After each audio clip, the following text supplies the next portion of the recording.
तो जो भी विद्यार्थी पशु परीक्षा एग्जाम 2024 की तैयारी कर रहे हैं दोस्तों, पशु परीक्षा एग्जाम 2024 की तैयारी करने वाले सभी साथियों के लिए ये क्लास बड़ी इंपॉर्टेंट है। क्लास को आपको ध्यान से कंप्लीट पूरा देखना है और लास्ट में कमेंट करना है कितने प्रश्न आपके सही होते हैं, कैसी आपकी तैयारी है। आज हम पशु परीक्षा का पूरा मॉडल पेपर देखने वाले हैं कि पशु परीक्षा का पेपर कैसा आएगा, कैसे कैसे प्रश्न आएंगे, कौन कौन से प्रश्न इंपॉर्टेंट है। तो इस पेपर को आप ध्यान से पूरा देखिए और लास्ट में कमेंट कीजिए कि आपकी तैयारी कैसी है।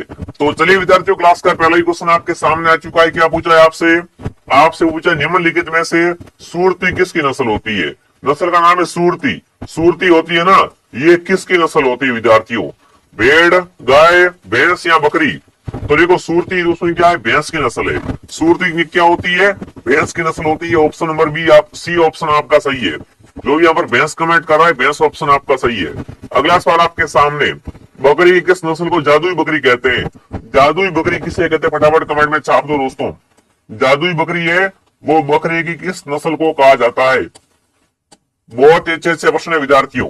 जमुनापुरी, सुरती, बारबरी या मारवाड़ी, इनमें से जादुई बकरी कौन सी है वो आपको बताना है। बहुत अच्छा प्रश्न है। तो सही उत्तर क्या रहेगा आपका? यहाँ पर सभी साथी कमेंट करेंगे। Very good, Jamunapari. जमुनापुरी को क्या कहते हैं दोस्तों? जादुई बकरी कहते हैं। जमुनापुरी बकरी होती है, इसे क्या कहा जाता है? जादुई बकरी कहा जाता है। अगला सवाल आपके सामने आ चुका है, सुवर्णगिरी। सुवर्णगिरी किस किले को कहते हैं? सुवर्णगिरी किला कौन सा? फटाफट कमेंट करेंगे। सुवर्णगिरी है वो कौन सा किला है आपको यहाँ पर बताना है। बहुत ही प्यारा प्रश्न पूछा आपसे। सुवर्णगिरी किला है वो किसे कहा जाता है? फटाफट सभी साथी कमेंट करेंगे। देखिए, जैसलमेर किला, जयगढ़ किला, चित्तौड़गढ़ किला या जालोर किला? दो तो कट गए, ऑप्शन दो बच्चे, फटाफट बताओ। तो बिल्कुल सुवर्णगिरी किला आपका कौन सा किला है? जालोर किला है। अगर आप सवर्णगिरी पूछे, सवर्णगिरी सवर्णगिरी है वो आपका जैसलमेर का है। सवर्णगिरी किला कौन सा है दोस्तों? जैसलमेर का। और सुवर्णगिरी है वो जालोर का है। दोनों में आपको ध्यान रखना है। ऑप्शन डी आपका सही है। जो भी ऑप्शन डी कमेंट कर रहा है, वेरी गुड। अगला सवाल आपके सामने, म्यूर धवजगढ़ किस किले को कहते हैं? म्यूर धवजगढ़ है वो किस किले को कहा जाता है? मेहरानगढ़ दुर्ग, सोनारगढ़ दुर्ग, गागरोन या रणथंबोर? देखो, मेहरानगढ़ दुर्ग है आपका जोधपुर में। मेहरानगढ़ दुर्ग कहां पर है विद्यार्थियों? मेहरानगढ़ दुर्ग बिल्कुल आपका जोधपुर में है। म्यूर धवजगढ़ भी इसे कहते हैं, ठीक है। और ये किस पहाड़ी पर बना हुआ है? चिड़िया टूक पहाड़ी पर है। मेहरानगढ़ दुर्ग दोस्तों किस पहाड़ी पर है? चिड़िया टूक पहाड़ी पर है। ये आप ध्यान रखना। तो जो भी ऑप्शन ए कमेंट कर रहा है, ऑप्शन ए आपका सही है। ये दुर्ग जोधा का है। किसका दोस्तों? राव जोधा का दुर्ग है। अगला सवाल आपके सामने मिलान करने वाला है। आपको क्या करना है यहाँ पर? नस्लें और मिलान करनी है कि कौन सी नस्ल कहाँ पाई जाती है। कौन सी नस्ल है वो कहाँ पाई जाती है आपको बताना है। बहुत ही अच्छा प्रश्न है, फटाफट कमेंट कीजिए दोस्तों। तो देखो, सुरती है वो गुजरात में। सुरती कहाँ पाई जाती है? गुजरात में। लिखो ऑप्शन ए। मतलब ये कट गया, ये कट गया। उसके बाद जकराना है दोस्तों। जकराना आपके राजस्थान में। जकराना राजस्थान में। ए के बाद सी, ए के बाद सी ऑप्शन बी में पड़ा है। जी हाँ दोस्तों, यहाँ पर बी ऑप्शन आपका सही है। देखो, पूरा कर देता हूं मैं। बेराड़ी महाराष्ट्र में और कैरियाडू ये आपकी तमिलनाडु में। तो बिल्कुल ऑप्शन क्या रहेगा सही उत्तर? ऑप्शन बी आपका सही रहेगा। कौन सा ऑप्शन आपका सही है? ऑप्शन नंबर बी आपका सही है। अगला सवाल लेते हैं। अगला सवाल पूछा है, निम्नलिखित में से बकरी की कौन सी नस्ल भेड़ के समान दिखती है? बताओ भाई, इनमें से कौन सी बकरी है वो भेड़ के जैसे दिखती है? अंगोरा, जमुनापुरी, सुरती या पतंजा? बताओ भाई, इनमें से कौन सी दोस्तों बकरी है वो भेड़ के समान दिखती है? तो सही उत्तर क्या रहेगा? अंगोरा। अंगोरा दोस्तों है ना, ये अंगोरा बकरी होती है जो क्या कर होती है दोस्तों? भेड़ के समान दिखती है। अगला सवाल आपके सामने आ चुका है। क्या पूछा है? भैंस की सर्वाधिक दूध उत्पादन वाली नस्ल है। भैंस की है ना, पर भैंस की सर्वाधिक दूध देने वाली नस्ल कौन सी होती है? सर्वाधिक दूध देने वाली नस्ल कौन सी है दोस्तों बताना है। सुरती, हरियाणवी, मुर्रा या महसाना? भैंस की सर्वाधिक है ना दूध देने वाली नस्ल कौन सी है दोस्तों? फटाफट कमेंट में छाप देंगे। बहुत अच्छे अच्छे क्वेश्चन है। चलिए, तो सही उत्तर क्या रहेगा आपका यहाँ पर बताओ, फटाफट कमेंट करेंगे साथियों। भैंस की सर्वाधिक है ना दूध उत्पादन करने वाली नस्ल है वो कौन सी हो जाएगी विद्यार्थियों आपकी? वो हो जाएगी बिल्कुल मुर्रा। मुर्रा, क्या बात है ना। बिल्कुल यहाँ पर क्या रहेगा? मुर्रा ऑप्शन आपका सही है। आगे बढ़ते दोस्तों, अगला सवाल आपके सामने, बेणस और धाम किन तीन नदियों के संगम पे बना हुआ है? बेणस और धाम नवाटापुरा गांव में। कौन से गांव में दोस्तों? नवाटापुरा गांव। नवाटापुरा गांव किस जिले में है? डूंगरपुर में। कहां पर है? डूंगरपुर में, नवाटापुरा गांव में है। सोम माई और जाखम, इन तीनों के संगम में बरता है। इस मेले को उसमें क्या कहते हैं? आदिवासियों का कुंभ कहा जाता है। तो सोम माई जाखम ऑप्शन डी में, किसमें है? ऑप्शन नंबर डी में पड़ा है।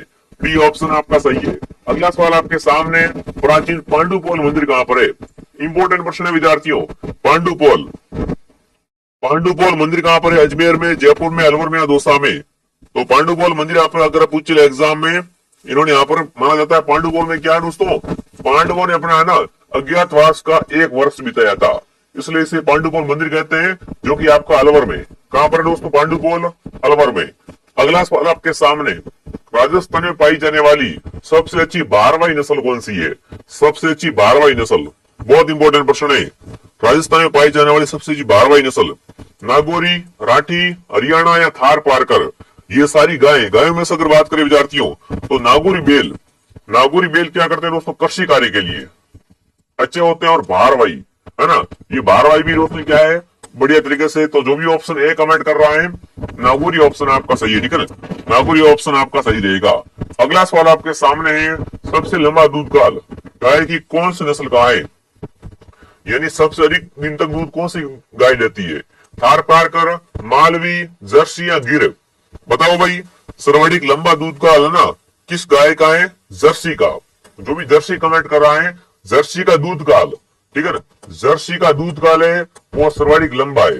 जो भी ऑप्शन सी कमेंट कर रहा है, सी सही है। अगला सवाल आपके सामने आ चुका है। क्या पूछा दोस्तों आपसे? बूंदी में रंग महल का निर्माण किसने करवाया? रंग महल कहां पर है? बूंदी में है ना। इसका निर्माण किसने करवाया? रतन सिंह ने, ताहा सिंह ने, छतरसाल ने या माधो सिंह ने? बूंदी के रंग महल का निर्माण किसने करवाया था विद्यार्थियों? छतरसाल ने। बिल्कुल, जो भी छतरसाल कमेंट कर रहा है, ऑप्शन सी आपका सही है। अगला सवाल, राजस्थान में दानचंद चोपड़ा की हवेली कहां स्थित है?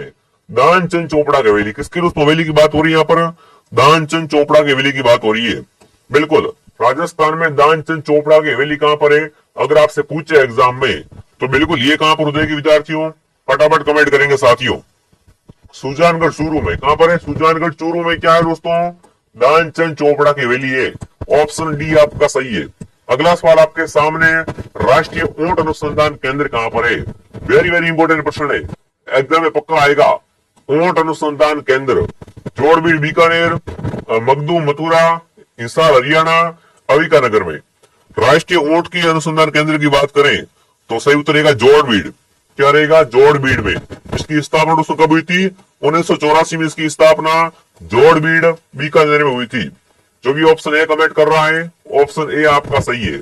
अगला सवाल आपके सामने पेश है, रेगिस्तान में पुलिस व सेना के कार्यों के लिए ऊंट की उपयुक्त नस्ल कौन सी है? बताओ भाई, रेगिस्तान में सेना और जो पुलिस के कार्य होते हैं उसको करने के लिए ऊंट की सर्वश्रेष्ठ नस्ल कौन सी है विद्यार्थियों? बीकानेरी, गोमट, जैसलमेरी या मेवाड़ी? तो देखो, रेगिस्तान जैसलमेर, बिल्कुल जैसलमेरी की कैमल सफारी बहुत प्रसिद्ध है, और ये जैसलमेर नस्ल है ना, इससे क्या है? सेना में कार्य भी करवाया जाता है। अगला सवाल आपके सामने आ चुका है, बकरी में यौनारंभ की अनुमानित आयु क्या है? बकरी में दोस्तों ना यौनारंभ की अनुमानित आयु क्या होती है? 4 से 12 महीने, 6 से 18 महीने, 18 से 24 महीने या 10 से 24 माह? बकरी में दोस्तों ना यौनारंभ की अनुमानित आयु पूछी है, तो सही उत्तर क्या रहेगा बताओ? फटाफट एक बार कमेंट कीजिए विद्यार्थियों। वो है 4 से 12 महीने, 4 से लेकर 12 माह। जो भी ऑप्शन ए कमेंट कर रहा है, ऑप्शन ए आपका सही है। अगला सवाल आपके सामने, मध्य चक्र को बांटा जाता है, बताओ भाई, मध्य चक्र को बांटा जाता है 2 भागों में, 3 भागों में, 4 भागों में, 6 भागों में? बिल्कुल फटाफट कमेंट कर देंगे साथियों। सही उत्तर क्या रहेगा? 4 भागों में। जो भी 4 भाग कमेंट कर रहा है, 4 भाग ऑप्शन आपका सही है। यहाँ पर यानी सी ऑप्शन आपका सही है। अगला सवाल आपके सामने, थेवा कला के लिए प्रसिद्ध परिवार कौन सा है? थेवा कला पहली बात कहाँ की प्रसिद्ध है? प्रतापगढ़ की। थेवा कला साथियों कहाँ की दोस्तों? प्रतापगढ़ की प्रसिद्ध है। प्रतापगढ़ की थेवा कला प्रसिद्ध है विद्यार्थियों। थेवा कला के लिए सोनी परिवार, कौन सा परिवार प्रसिद्ध है? थेवा कला के लिए सोनी परिवार प्रसिद्ध है विद्यार्थियों। बहुत बार प्रश्न आता है एग्जाम में, ठीक है ना, तो सही उत्तर रहेगा सोनी परिवार। जो भी ऑप्शन डी कमेंट कर रहा है, डी ऑप्शन आपका सही है। अगला सवाल आपके सामने आ चुका है, हस्तकला स्थान कौन सा सही नहीं है? मामाजी के घोड़े, बसंतगढ़ के डाबू प्रिंट, अकोला गांव, लाख का काम, लक्ष्मणगढ़, इंद्रगढ़, अजरक प्रिंट, बाड़मेर, ठीक है ना, बाड़मेर एंड बालोतरा, यहाँ पर बालोतरा भी कर देना। ठीक है, अब देखो विद्यार्थियों, अब आपको बताना है कौन सा सही नहीं है, फटाफट कमेंट करो इनमें से कौन सा सही नहीं है दोस्तों। तो बिल्कुल बसंतगढ़ ध्यान रखना, मामा जी के घोड़े है ना, मामा जी के घोड़े, जालोर सिरोही, बिल्कुल ध्यान रखना, ऑप्शन नंबर ए आपका सही है। जो भी ऑप्शन ए कमेंट करा है तो ऑप्शन ए आपका हो जाएगा। अगला सवाल आपके सामने आ चुका है, सुबटिया लोकगीत का संबंध किससे है? सुबटिया कौन सा लोकगीत है विद्यार्थियों? सुबटिया लोकगीत, इसका संबंध किससे है विद्यार्थियों? ग्रास से, स्त्री से, सती स्त्री से, वीरांगना से, भील स्त्री से। सुबटिया लोकगीत का संबंध अगर आपसे पूछे एग्जाम में तो भील स्त्री से, ठीक है ना। सुबटिया लोकगीत का संबंध किससे है? भील स्त्री से। अगला सवाल, मुर्गी के एक सामान्य अंडे में कितनी ऊर्जा प्राप्त होती है? मुर्गी का सामान्य अंडा होता है उसमें कितनी ऊर्जा होती है? 60 कैलोरी, 80 कैलोरी या 100 कैलोरी या 110 कैलोरी। मुर्गी के सामान्य अंडे में दोस्तों ना, मुर्गी के सामान्य अंडे में दोस्तों कितनी कैलोरी होती है? 80 कैलोरी होती है।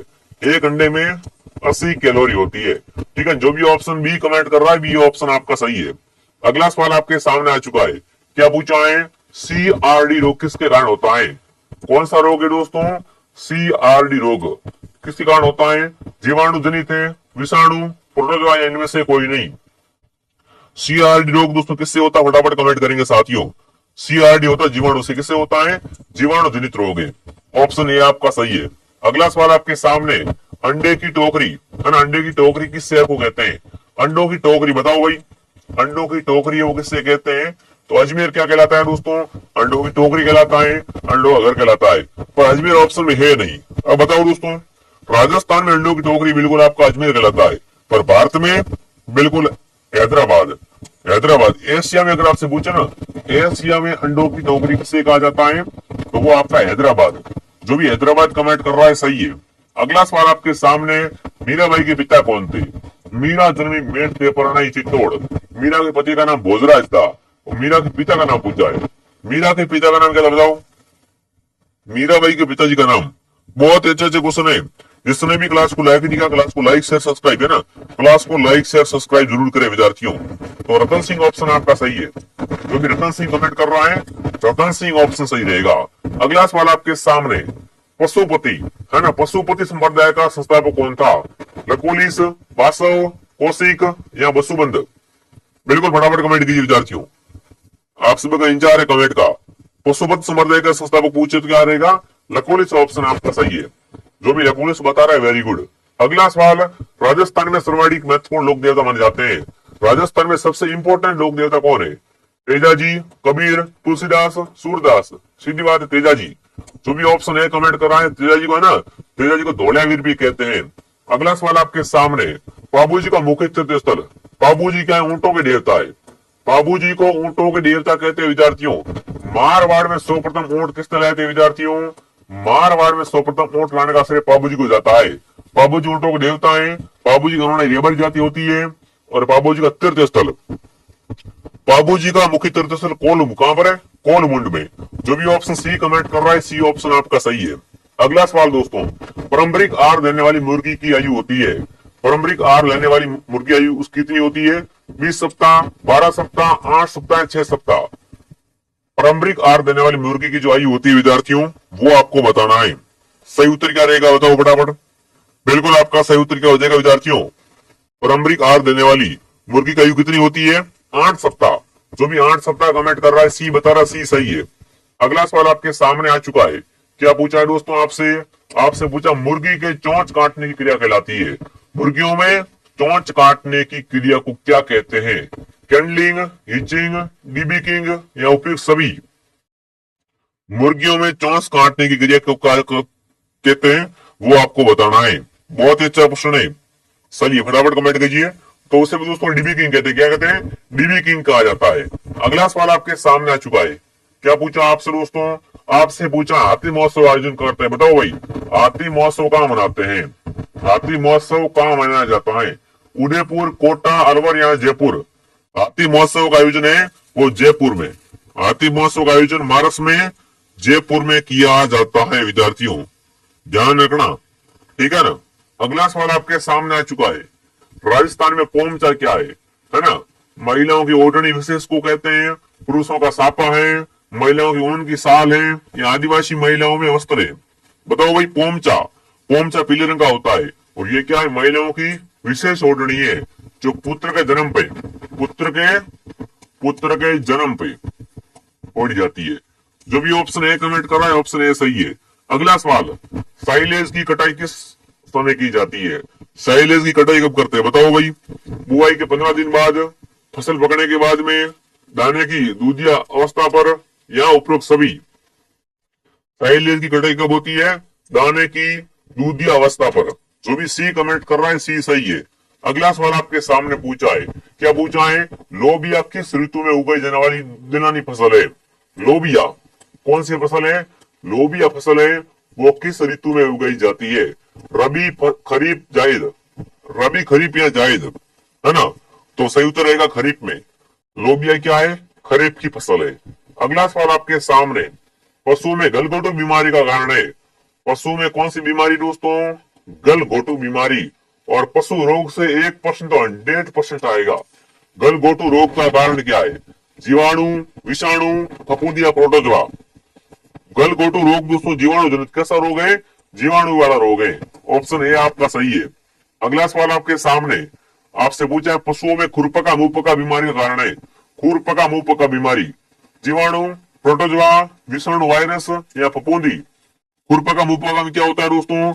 मुंह सूज जाता है और पशु खुरे वो सूज जाते हैं।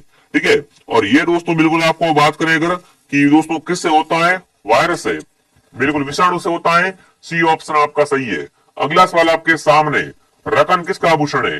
रकन कहाँ पहनते हैं? बताओ भाई। रकन हो गया, चोप हो गया। रकन का नाम लिया ना तो मुझे चोप के भी साथ में याद आ गई। फटाफट कमेंट कीजिए विद्यार्थियों। चोप पूछे तो भी एक ही बात है, रकन पूछे तो भी एक ही बात है। दोनों क्या है? दांत के आभूषण है। दोनों क्या है दोस्तों? दांत के आभूषण है। बिल्कुल सोने या चांदी की क्या है?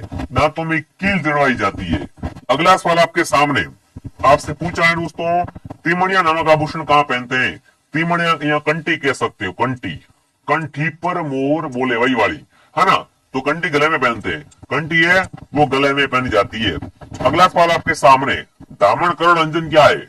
दामन करोड़ अंजन क्या है वो आपको बताना है। तो ये तो क्या है? घासों का प्रकार है भाई।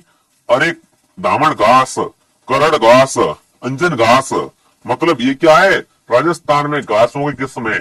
सी ऑप्शन आपका राइट है। अगला बताओ, भारत में कौन सा राज्य सर्वाधिक मांस उत्पादन करता है? भारत में सर्वाधिक मांस का उत्पादन कहां से होता है? वेरी इंपॉर्टेंट प्रश्न।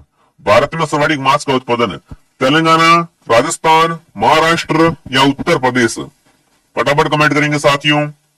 तो सही उत्तर क्या आ रहा है? महाराष्ट्र। Very good. महाराष्ट्र क्या होता है? सर्वाधिक मांस का उत्पादन होता है। ऑप्शन सी आपका सही है। ठीक है ना? कितना परसेंट होता है पूछे आपसे एग्जाम में, तो वो भी साथ में लिख लो, 12.25%। मांस कहां से उत्पादित होता है? वो आपके बिल्कुल महाराष्ट्र से। और उत्तर प्रदेश से अगर आपसे पूछे तो 12.14% मांस है वो उत्तर प्रदेश से होता है। चलिए आगे बढ़ते हैं। अगला सवाल, ऊन उत्पादन में पिछले वर्ष की तुलना में कितने प्रतिशत कमी आई है ना? ऊन उत्पादन में पिछले साल की तुलना में इस वर्ष कितनी कमी आई है? 7.18%, 11.17, 10.30 या 13.21? तो कमी कितनी आई है? 10.30% की कमी आई है। सी ऑप्शन आपका राइट है। 10.30% कमी आई है। ठीक है। अगला सवाल आपके सामने, देश में ऊन उत्पादन की दृष्टि से प्रथम स्थान किस राज्य का है ना? देश में सर्वाधिक ऊन उत्पादन कहां से होती है? तो बिल्कुल राजस्थान में। राजस्थान क्या है दोस्तों? ऊन उत्पादन में बिल्कुल प्रथम स्थान पर है। ठीक है ना? राजस्थान में ऊन का घर, राजस्थान में ऊन का घर किसे कहते हैं? बीकानेर को। ऊन का घर है वो बीकानेर कहलाता है। ठीक है ना? ध्यान रखना। अगला सवाल आपके सामने, क्या पूछा दोस्तों आपसे? पशु की ऊन कतरने के औजार को राजस्थानी भाषा में क्या कहते हैं? है ना? जिससे अपन पशु की ऊन कतरते हैं उसको राजस्थानी भाषा में क्या कहते हैं? कैंची, हमाल, चोचर या कांत? बताओ भाई। फटाफट कमेंट करो साथियों। बहुत ही बड़ा प्रश्न है। तो उसे कांत कहते हैं। उसे क्या कहते हैं? मारवाड़ी में, राजस्थानी में कांत कहा जाता है। अगला सवाल, भेड़ की त्वचा के बाल ऊन बनाने के लिए क्या प्रदान करते हैं? फाइबर, डाइंग, कपड़ा या कंबल। भेड़ की त्वचा के बाल है वो ऊन बनाने के लिए क्या प्रदान करते हैं दोस्तों? फाइबर देते हैं। क्या देते हैं? फाइबर। ऑप्शन ए आपका सही है। अगला सवाल आपसे पूछा है, भेड़ की पूंछ और गुद्दा के आसपास से गंदे व गीले ऊन को काटना क्या कहलाता है? डाइंग या बैसाखी, दस्ताना या बेलना। तो बिल्कुल सही उत्तर क्या रहेगा यहाँ पर? डेगिंग या उसे बैसाखी भी कहते हैं। अगला सवाल, मशीन या हाथ की कैंची का उपयोग करके ऊन को पूरी तरह से हटाने की क्रिया कहलाती है? दस्ताना, बेलना, कतरना या डाइंग, है ना। हाथ कैंची का उपयोग करके दोस्तों जब ऊन को पूरा हटाते हैं उसे क्या कहते हैं? तो उसे दोस्तों बिल्कुल क्या कहा जाता है? फटाफट कमेंट कीजिए। वेरी गुड, उसे कर्तन कहते हैं। क्या कहते हैं? उसे कर्तन कहा जाता है।